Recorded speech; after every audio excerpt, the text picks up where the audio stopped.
Kapan teruji cinta itu sejati atau cinta itu palsu? Cinta itu sejati tidak akan mau berpisah, akan tetap bersama dengan yang dicintai selama-lamanya. Itu cinta yang sejati, tak mau pisah. Kalau bapak betul-betul cinta pada ibu, tak akan mau berpisah dengan ibu selama-lamanya. Saidui samati. Itu cinta sejati. Orang beriman bagaimana cinta mereka kepada Allah? Sejati. Ketika diuji dengan yang disukai, dengan yang baik-baik, sehat badan, mencintai Allah, ya manfaat didapatkan dari kesehatan badan yang dari Allah Subhanahu wa taala sebagai karunia. Mana ada kesehatan dari orang lain?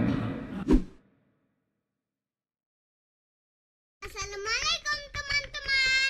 Jangan lupa klik subscribe di channel Tafakur Video ya, dan aktifkan tanda loncengnya.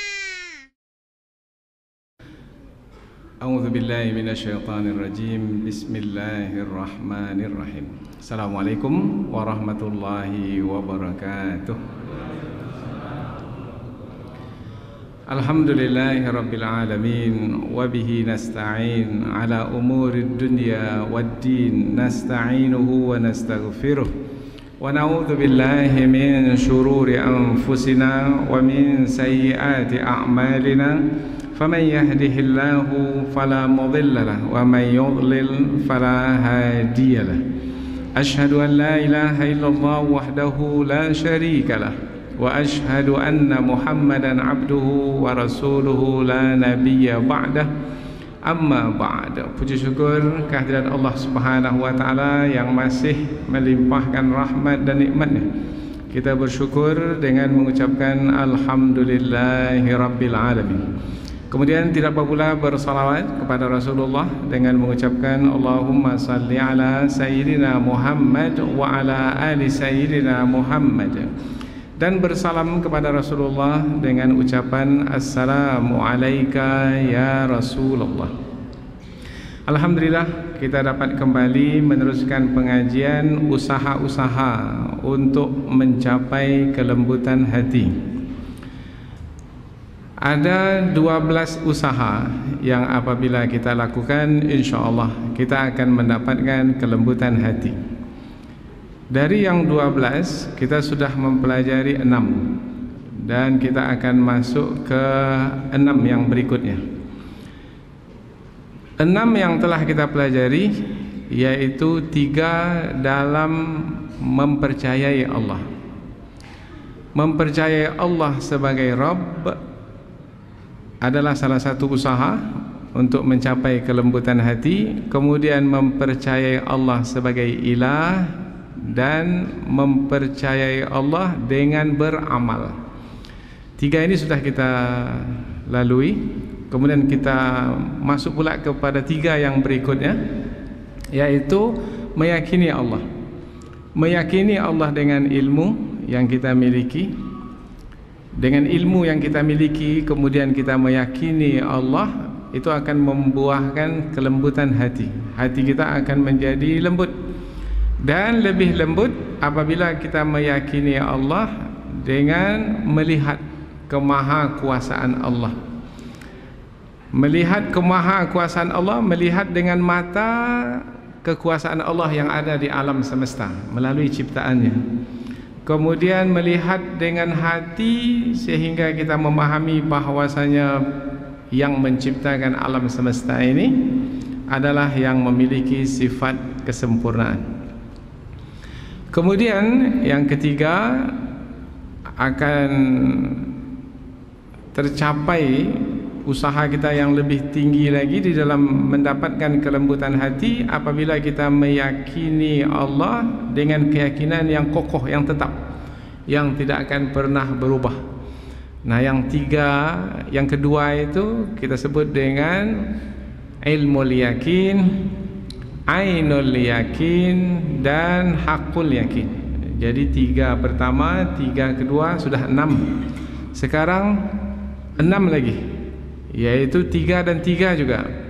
3 dalam mencintai Allah, dan 3 lagi dalam merindukan Allah.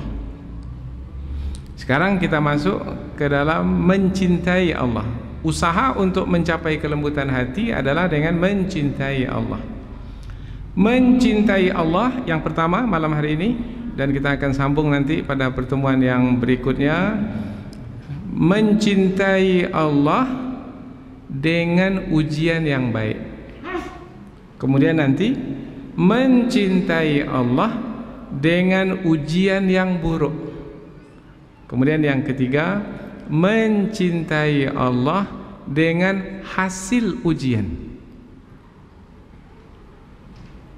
Supaya mudah, sebagai mukaddimah untuk 3 ini, tapi yang kita akan bahas dalam pertemuan kita pada malam hari ini, yaitu mencintai Allah dengan ujian yang baik. Umpamanya kita sekarang ini diberi oleh Allah kesehatan badan. Kesehatan badan ini adalah yang baik. Yang baik itu biasanya disukai oleh manusia. Nah, kesehatan badan yang kita sukai ini diberikan kepada kita, maka badan kita sehat. Sebenarnya kesehatan badan ini adalah ujian dari Allah Subhanahu wa taala.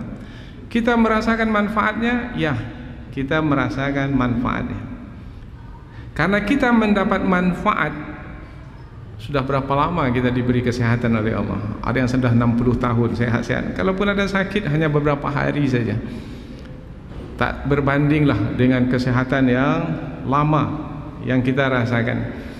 Maka karena kita banyak mendapat manfaat dari Allah, yaitu yang memberikan kesehatan kepada kita, maka kita mencintai Allah dengan ujian yang baik, yaitu dengan yang kita sukai.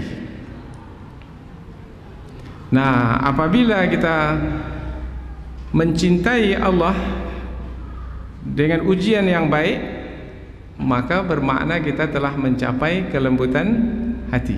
Ini sekedar penyampaian awal saja, nanti kita akan ulas. Ada lagi yang hatinya lebih lembut. Bukan hanya mencintai Allah ketika ia mendapatkan ujian yang baik, tetapi dia juga tetap mencintai Allah apabila diuji dengan ujian yang buruk. Yang buruk maknanya yang tidak dia sukai. Umpamanya penyakit. Kita sebut penyakit ini buruk. Kematian ahli keluarga, buruk. Kehilangan barang yang berharga, buruk.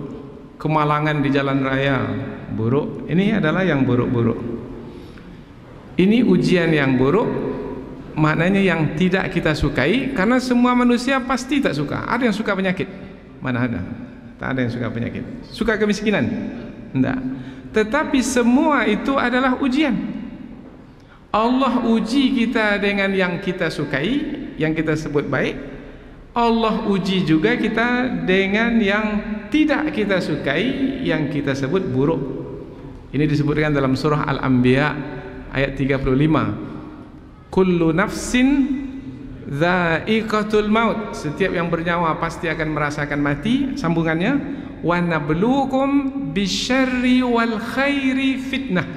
Kami uji kamu dengan yang buruk dan dengan yang baik sebagai ujian. Wa ilaina turja'un, dan kepada kami kamu akan dikembalikan. Nah, kita sebenarnya dalam menjalani hidup ini adalah menjalani ujian. Ada kalanya kita diuji dengan yang baik-baik, kesehatan badan, rezeki cukup bahkan berlebih, dan seterusnya. Ada kalanya kita diuji oleh Allah dengan ujian yang buruk, yang tidak kita sukai. Sakit umpamanya, kemiskinan, tak pernah dapat rezeki berlebih. Ada dapat, tapi untuk membayar hutang. Hutang sampai sekarang tak terbayar-bayar. Sehingga SK PNS itu masih juga di bank lagi sampai sekarang. Artinya tak pernah lunas hutangnya. Bermakna tak pernah cukup rezekinya. Ujian dari Allah Subhanahu wa taala, yang kita sukai dengan yang tidak kita sukai. Nah, ujian-ujian ini dari Allah Subhanahu wa taala, apabila kita meyakini bahwasanya di sebalik ujian itu ada manfaat, diuji dengan yang baik-baik, kita bersyukur, itulah manfaatnya. Diuji dengan yang tidak kita sukai, kita bersabar, itulah dia manfaatnya. Nah, apabila kita dapat manfaat, itu yang membuat kita mencintai Allah, maka bermakna hati kita lembut. Nah, apabila kita berhasil dalam ujian, ketika diberi kesehatan, kita bersyukur.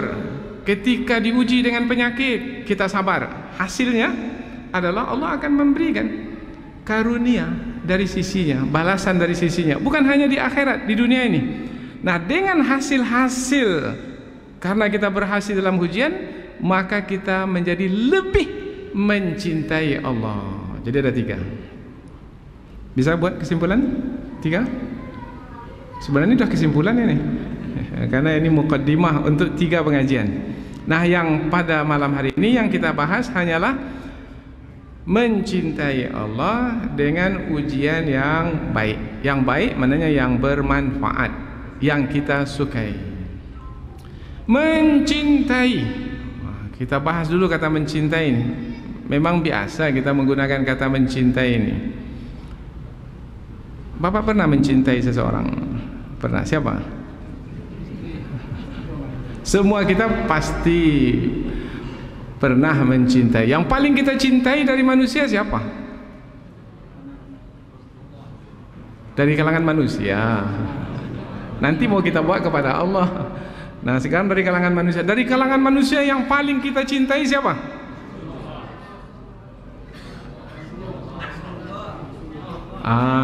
Ada yang nyebut ayah ibu, salah. Karena tidak sempurna iman seseorang sehingga ia mencintai Allah dan Rasul lebih dari selain keduanya. Bermakna lebih dari ayah ibu? Ya, mesti lebih dari ayah ibu. Kita mencintai ayah ibu, kita sebut dahulu, karena semua kita pasti punya pengalaman ini. Pengalaman mencintai ayah ibu. Sampai sekarang pun meskipun ayah ibu dah meninggal, tetap juga kita membuktikan cinta kita kepada ayah ibu. Umpamanya mendoakannya, selalu ingat kepadanya. Karena biasanya yang mencintai selalu mengingat yang dicintai. Nah, itu buktinya itu. Bapak ada cinta ibu enggak sekarang nih? Tak cukup dengan I love you. Oh, tak cukup. Selalu mengingatinya enggak?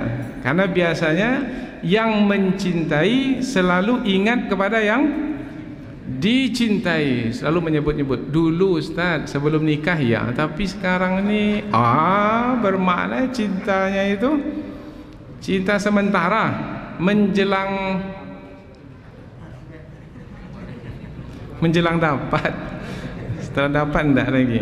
Wah, itu cinta palsu, tidak sejati, tidak abadi. Cinta itu kaitannya dengan apa? Dari sisi bahasa dahulu. Cinta itu dari sisi bahasa, salah satu dari maknanya, ini yang mau kita ambil, salah satu, tapi banyak maknanya. Ini untuk memudahkan kita memahami kata cinta ini. Adalah condong. Cinta itu maknanya condong. Mencintai seseorang, condong pada orang itu. Mencintai sesuatu, mencintai apa? Mencintai harta, condong dia kepada harta itu. Mencintai apa lagi? Jabatan, dia condong kepada jabatan itu. Mencintai dunia, berarti condong kepada dunia. Condong itu apa mana condong? Miring. Pertamanya tegak berdiri begini. Dulu ketika bujang-bujang lah, umpamanya ada orang datang bawa anak perempuannya satu, rupanya mau memperlihatkan ke kita lah, tapi diam-diam rupanya. Tapi tak condong hati kita itu. Tengok biasa saja. Kemudian kita lihat lagi yang kedua. Oh, biasa juga. Yang ketiga, condong. Mengapa condong? Oh, tengok bentuk rupanya. Ada yang condong karena bentuk rupa, Ada lagi yang condong bukan karena bentuk rupa, karena keturunannya. Oh, ini keturunannya bangsawan ini. Ada lagi yang condong karena bentuk rupa, tidak, biasa-biasa saja. Tetapi kekayaannya, ini anak pengusaha ini. Sementara selama ini kita sudah lama hidup susah, mau senang juga hidup ini. Nah, langsung nanti tinggal di rumah mertua yang besar. Condong karena ada yang ingin diambil. Ada lagi condong yang keempat, yang paling pokok, paling utama, dan inilah yang menjadi penentu sebenarnya. Kalau mau condong juga, condong yang sejati yang keempat ini. Karena nampaknya bukan kriteria ini dulu yang dipakai nampaknya. Karena agamanya. Tengok dari bentuk rupanya biasa-biasa, keturunannya orang biasa-biasa, kekayaannya pun biasa-biasa. Oh, tapi agamanya, akhlaknya, perangainya, condong. Condong ini cinta. Jadi apa mana cinta? Condong. Condong itu apa sebab? Sebabnya kaitan dengan manfaat.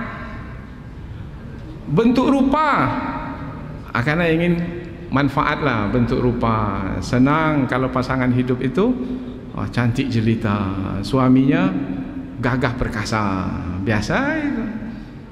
Kecondongan ada manfaat. Di samping orang yang kuat umpamanya, ada manfaat yang ingin diambil, kekuatan, kaya, harta, manfaat. Jadi kecondongan itu berkaitan dengan manfaat. Condong karena agama, ada manfaat, yaitu agama. Inilah nanti bakal ibu dari anakku nanti, yang akan mendidik, mengasuh anakku untuk menjadi anak yang soleh. Itu manfaat yang akan didapat. Jadi condong itu adalah disebabkan karena manfaat. Jadi cinta itu kaitannya dengan manfaat. Semakin banyak seseorang mendapat manfaat dari seseorang, maka orang itu akan lebih dicintai. Siapa di antara bapak ini yang lebih saya cintai? Yang paling banyak memberikan manfaat kepada saya. Kalau biasa-biasa saja, biasa-biasa juga. Mengapa ayah dan ibu itu paling kita cintai? Itu tak bisa dibuat-buat itu. Sebab ayah dan ibu adalah yang paling banyak memberi manfaat kepada kita. Itu yang membuat kita condong kepada ayah dan ibu. Tak bisa digantikan dengan yang lain. Dari setetes air kita dikandungnya lagi kan, itu manfaat itu. Segumpal darah, sebongkah daging. Berapa bulan kita dikandungnya, kemana-mana kita dibawanya, tak pernah ditinggalnya di rumah. Mana dibawa? 9 bulan lebih. Wahnan ala wahnin, bertambah-tambah lemah. Itu manfaat. Kita dikandung oleh orang tua kita yang semakin lemah, semakin lama usia kandungan semakin lemah. Kita dikandungnya, kemudian lahir, dijaganya, disusukan, dibesarkan, dididik. Banyak sekali manfaat yang kita terima dari ayah dan ibu, maka kita pun mencintai ayah dan ibu. Berapa banyak kita memberikan berapa banyak kita mendapat manfaat dari Allah Ta'ala, dari Rasulullah. Kalau ayah ibu mungkin masih berkaitan dengan hidup kita yang bersifat duniawi ini. Tapi kehidupan kan bukan kehidupan duniawi. Kehidupan yang sejati, yang sempurna adalah kehidupan yang di akhirat nanti. Nah, yang memberikan kebaikan untuk kehidupan di akhirat nanti, keimanan kepada Allah, petunjuk yang akan kita ikuti, bekal yang akan kita persiapkan, ini yang memberikan semua ini siapa? Allah dan Rasulnya. Begitu banyaknya, besarnya manfaat yang kita terima dari Allah dan Rasul, itu yang membuat kita condong. Tadi condong maknanya apa? cinta. Cinta maknanya condong. Condong maknanya cinta. Cinta condong. Condong apa sebab? Itu dah selesai. Baru satu selesai. Karena ada satu lagi, ada cinta monyet. Cinta monyet, pernah dengar cinta monyet?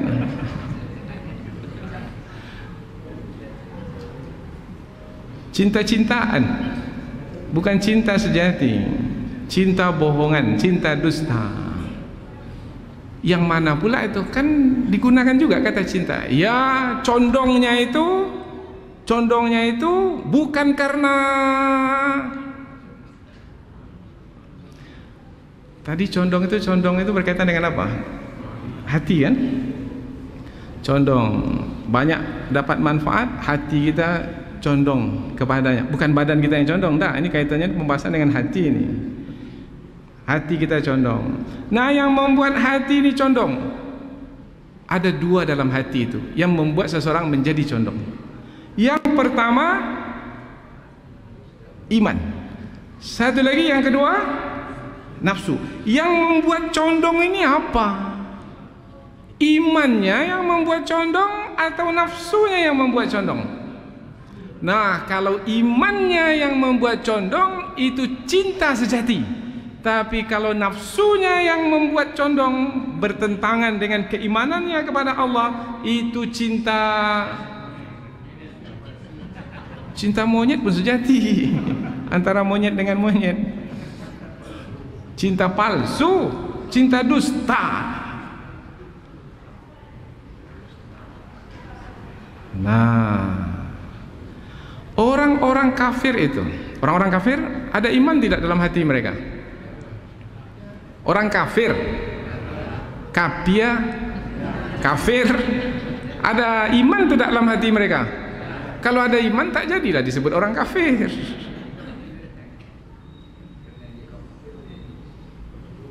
Berarti kalau orang kafir itu cinta juga kepada patung, kepada berhala, cinta kepada selain Allah.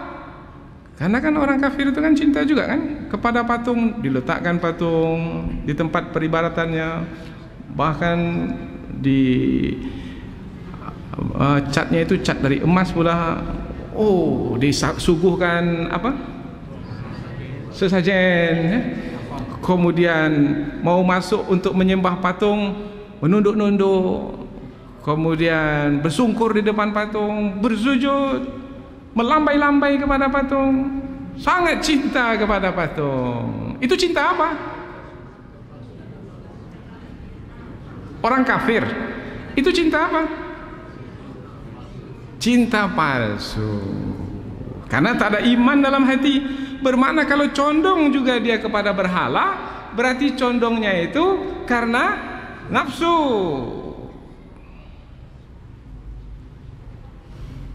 Kapan teruji cinta itu sejati atau cinta itu palsu? Cinta itu sejati tidak akan mau berpisah, akan tetap bersama dengan yang dicintai selama-lamanya. Itu cinta yang sejati, tak mau pisah. Kalau bapak betul-betul cinta pada ibu, tak akan mau berpisah dengan ibu selama-lamanya. Saidui samati. Itu cinta sejati. Orang beriman bagaimana cinta mereka kepada Allah? Sejati. Ketika diuji dengan yang disukai, dengan yang baik-baik, sehat badan, mencintai Allah, ya manfaat didapatkan dari kesehatan badan yang dari Allah Subhanahu wa ta'ala sebagai karunia. Mana ada kesehatan dari orang lain? Kesehatan itu dari dokter? Bukan. Dari obat? Bukan. Dari Allah Ta'ala. Kemudian Allah tarik kesehatan badan itu, Allah letakkan penyakit di badan kita. Tetap juga kita mencintai Allah? Tetap, karena cinta kita itu bukan karena yang kita terima, bukan karena manfaat yang kita terima. Dapat manfaat, kita cinta.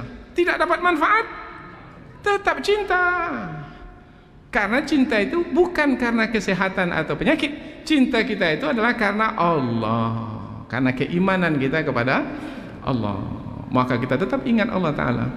Ketika diberi kesehatan badan, ingat Allah, alhamdulillah. Ketika diuji dengan penyakit, astagfirullah, astagfirullah lah. Mungkin disebabkan karena dosa atau karena apa kesalahan yang kita lakukan. Tapi orang kafir, apakah cinta mereka sejati kepada berhala? Tidak. Ketika di darat, mereka ingat kepada berhala mereka. Mereka sembah-sembah berhala, mereka puji-puji berhala, mereka agung-agungkan berhala, mereka bersama dengan berhala itu. Sampai-sampai ada yang meletakkan berhalanya itu dalam kendaraannya, dekat apa dash mobil tuh di depan tuh. Goyang-goyang pula berhalanya itu. Karena dia ingin terus bersama dengan Tuhannya itu. Kononnya dia mencintai Tuhannya itu.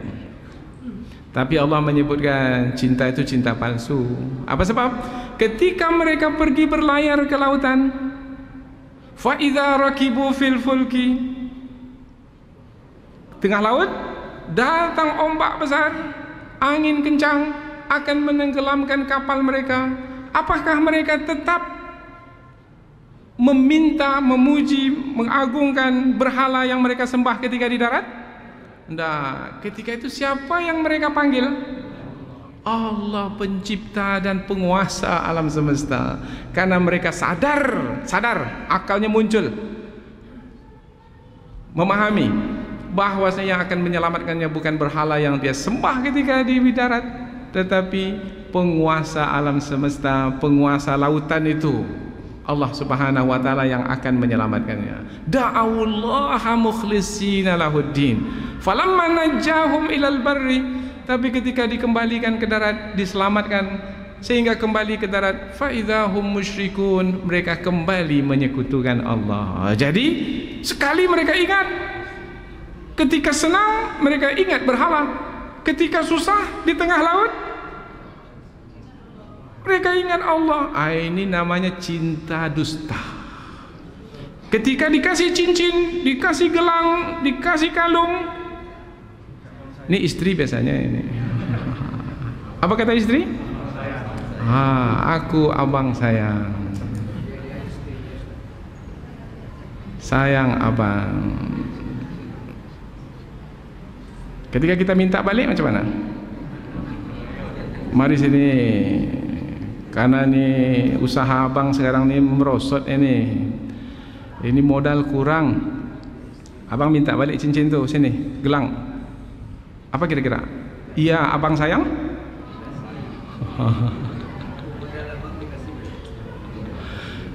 Oh, berarti cinta sayang itu kaitannya dengan apa tadi? Manfaat. Tinggal lagi cinta condong itu karena iman. Cinta kepada istri itu karena iman. Cinta kepada suami itu karena iman kepada Allah. Cinta kepada Allah dan Rasul itu karena keimanan atau karena hawa nafsu?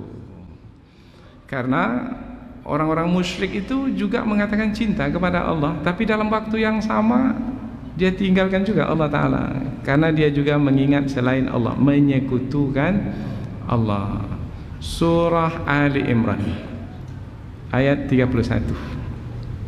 Ini yang menjadi pembahasan kita. Qul in kuntum tuhibbunallah fattabi'uni yuhibbukumullah wa yaghfir lakum dzunubakum wallahu ghafurur rahim. Katakanlah wahai Muhammad kepada manusia, jika kamu memang betul mencintai Allah, maka ikutilah aku. Jadi mencintai Allah itu bukan karena hawa nafsu. Mencintai Allah itu adalah karena iman. Dan buktikan karena iman itu dengan mengikuti Rasulullah. Seperti apa Rasulullah menjalani hidup, seperti itu pula lah kita menjalani hidup. Bermakna betullah kita mencintai Allah Subhanahu wa ta'ala.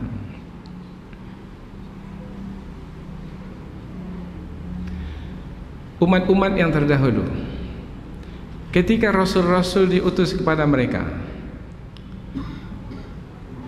umat-umat terdahulu banyak dari kalangan mereka itu tak mau mengikuti rasul yang diutus kepada mereka. Bahkan mereka membenci dan memusuhi rasul tersebut. Padahal yang mengutus rasul itu siapa? Allah. Bermakna mereka yang menolak kehadiran, kedatangan rasul itu adalah orang yang tidak mencintai Allah. Karena mencintai Allah itu dibuktikan dengan mengikuti rasul yang diutus. Maka tak bisa dipisahkan antara cinta kepada Allah dengan cinta kepada rasul. Karena tanpa rasul mungkin kita mengetahui kebenaran. Ada di antara kita yang menerima wahyu langsung dari Allah? Tidak. Kita mengetahui mana yang baik, mana yang buruk. Dari mana kita tahu? Dari wahyu. Wahyu itu diturunkan kepada siapa? Kepada rasul. Berarti rasul berjasa besar, memberikan manfaat besar untuk kita. Maka kita mencintai Allah dan juga mencintai rasul.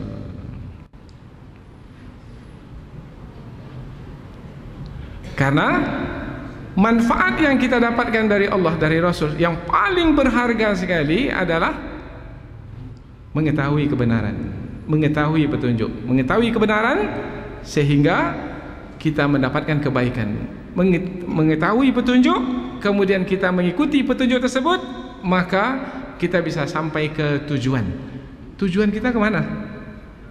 Ini dalam perjalanan kita ini perjalanan hidup kita ini mau kemana ini? Kita mau ke surga. Untuk sampai ke surga perlu mesti mengikuti petunjuk. Nah, petunjuk itu telah Allah turunkan. Allah turunkan petunjuk untuk sampai ke surga. Tapi Allah turunkan petunjuk melalui siapa? Melalui Rasulnya. Maka jasa besar Rasul itu adalah yang menyampaikan petunjuk kepada kita sehingga kita dapat mengikuti petunjuk tersebut untuk sampai ke surga. Betapa manfaatnya kalau kita mau pergi ke satu tempat, kita tak tahu tempat itu. Kemudian ada orang yang bersedia memberi petunjuk kepada kita. Biar Pak, saya dampingi Bapak sampai ke tempat tujuan. Berharga tidak? Oh, berharga sekali. Maka karena dapat manfaat dari orang tersebut, karena memberi petunjuk kepada kita, bagaimana hati kita kepadanya? Condong kita mencintainya. Tapi itu mungkin kaitannya dengan duniawi. Sementara yang kita maksudkan dalam kajian ini kaitannya dengan apa? Dengan keimanan akhirat, ukhrawi. Tetapi Allah Subhanahu wa taala untuk menumbuhkan rasa cinta kita kepadanya, untuk menguatkan rasa cinta kita kepadanya, kepada Allah,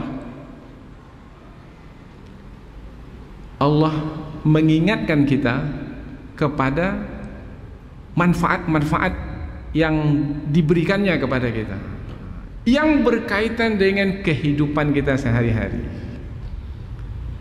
Surah Al-Baqarah ayat 166. Tapi baca dari ayat yang sebelumnya 165. Baca lagi dari ayat sebelumnya 164. Ini berkaitan dengan cinta. Tinggal 6 menit untuk membahaskannya ini. Salat Isya tinggal 6 menit lagi. Mudah-mudahan sampai 6 menit ini. Allah menyebut, wa minan nasi may yattakhidhu min dunillahi andada yuhibbunahum kahubbillah. Ada di antara manusia yang mencintai sekutu-sekutu selain dari Allah itu. Sekutu-sekutu selain Allah maksudnya Tuhan-Tuhan selain Allah, berhala, apalagi yang lain yang disembah oleh manusia, matahari. Kalau di India apa? Sapi. Kalau di Irian Jaya apa? Buaya. Kalau di Jepang apa? Matahari. Kalau di Nusantara ini apa? Yang di pantai selatan sana. Oh, tahu semua rupanya.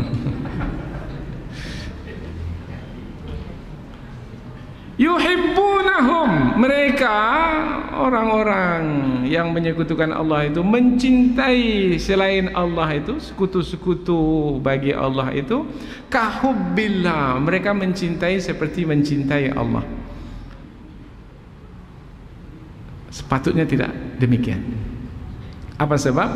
Sebab sebenarnya tidak layak selain Allah itu untuk dicintai, karena untuk dicintai sebagai Tuhan. Apa sebab? Sebabnya selain Allah itu sebenarnya tidak ada memberikan manfaat kepada manusia. Kalaupun selain Allah itu memberi manfaat kepada manusia, apa sebab matahari disembah? Sebab matahari memberikan manfaat. Apa sebab sapi disembah? Karena sapi memberi manfaat. Apa sebab Nyi Roro Kidul disembah? Karena menjaga pantai selatan, memberi manfaat kepada manusia. Kononnya lah, itu kebohongan, kebodohan. Kalaupun ada makhluk yang memberi manfaat kepada manusia sehingga manusia condong kepadanya, sebenarnya yang memberikan manfaat itu siapa? Yang menciptakan matahari itu siapa? Jadi kalau masih juga nyembah matahari lagi itu bahlul, tidak menggunakan akal. Karena yang menciptakan matahari adalah Allah Ta'ala dengan manfaatnya. Dan yang menciptakan alam semesta ini yang di dalamnya ada manfaat, langit yang dijunjungkan, bumi yang dihamparkan, ini kan bermanfaat. Inna fi khalqis samawati wal ard. Itu ayat sebelumnya. Tadi ayat berapa kita sebut tadi? 166. Sebelumnya 165. Di 165 itu Allah menyebut sesungguhnya dalam penciptaan langit dan bumi. Manfaat besar sekali ini penciptaan langit seperti ini yang tanpa tiang. Kalau langit ini bertiang-bertiang, bagaimana kira-kira kita naik pesawat? Nabrak, nyangkut.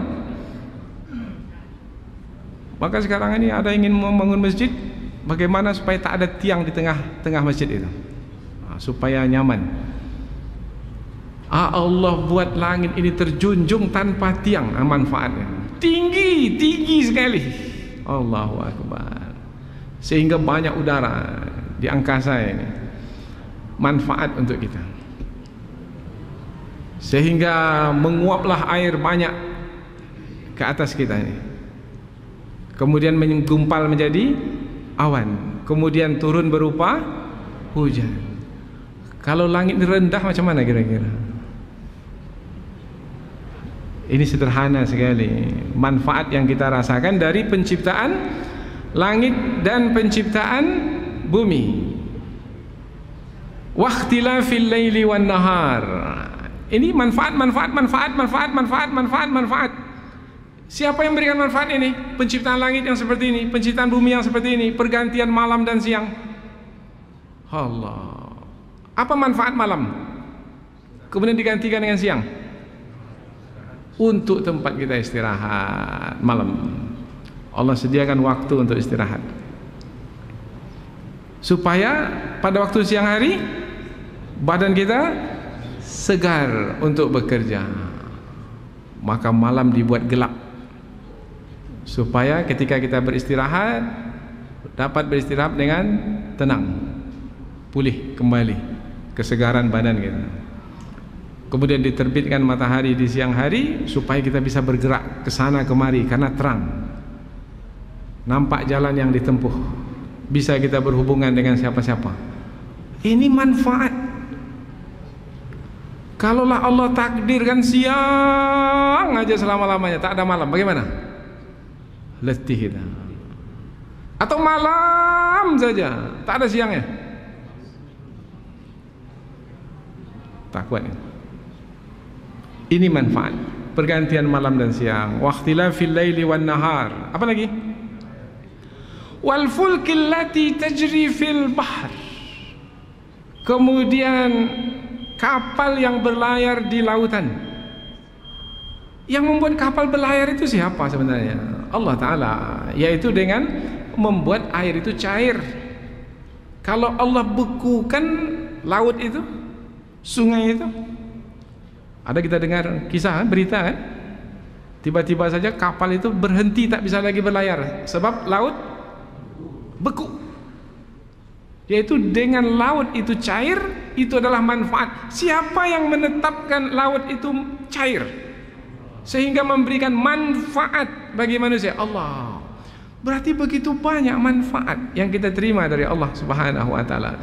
Sebegitu banyaknya manfaat yang kita terima dan kita memperakuinya, itu yang besar-besar itu, yang kita sebut itu.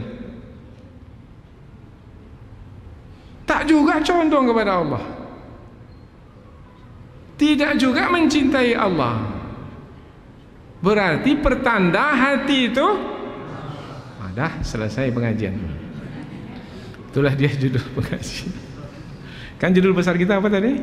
Usaha-usaha untuk mencapai kelembutan hati. Dengan apa? Dengan mencintai Allah. Mencintai Allah dengan ujian yang baik, yaitu berupa manfaat-manfaat yang kita terima. Manfaat-manfaat yang kita terima, itulah yang buat kita condong kepada Allah yang memberi manfaat tersebut. Dan itulah pertanda kelembutan hati kita. Tetapi akan tetapkah lembut hati kita itu kalau Allah uji kita dengan yang buruk, yang tidak kita sukai? Minggu depan ya, karena kita dah bagi 3 kan, ujian dengan yang disukai, ujian dengan yang tidak disukai, kemudian ujian dengan hasilnya, ujian dengan hasil ujian itu. Karena itu pun juga bermanfaat. Itu yang buat kita mencintai Allah Subhanahu wa taala. Sebenarnya kajian tentang cinta ini luas sekali, dalam. Ya. Cuma kita dibatasi oleh waktu. Kita batasi setiap judul kita itu hanya 1 pertemuan saja. Tapi dengan penyampaian yang telah kita sampaikan tadi, insyaallah mudah-mudahan kita bisa memahami bahwasanya begitu banyak manfaat yang kita terima sekarang ini. Kita ini bisa dapat sampai ke masjid, ini adalah nikmat dari Allah, manfaat yang kita terima dari Allah. Akal yang dapat kita gunakan sehingga kita bisa memahami, ini manfaat dari Allah Ta'ala. Umur yang masih diberikan kepada kita sehingga ada peluang untuk beramal, ini adalah manfaat yang Allah berikan kepada kita. Karena yang menetapkan ajal itu, berapa lama umur kita itu adalah Allah Ta'ala, tak ada yang lain. Maka banyak sekali manfaat yang kita terima. Mudah-mudahan dengan ujian yang baik-baik yang kita terima itu membuat kita mencintai Allah, sehingga tercapailah usaha kita untuk mendapatkan kelembutan hati. Subhanakallahumma wa bihamdika asyhadu an la ilaha illa anta wa astaghfiruka wa atubu ilaik. Wassalamualaikum warahmatullahi wabarakatuh.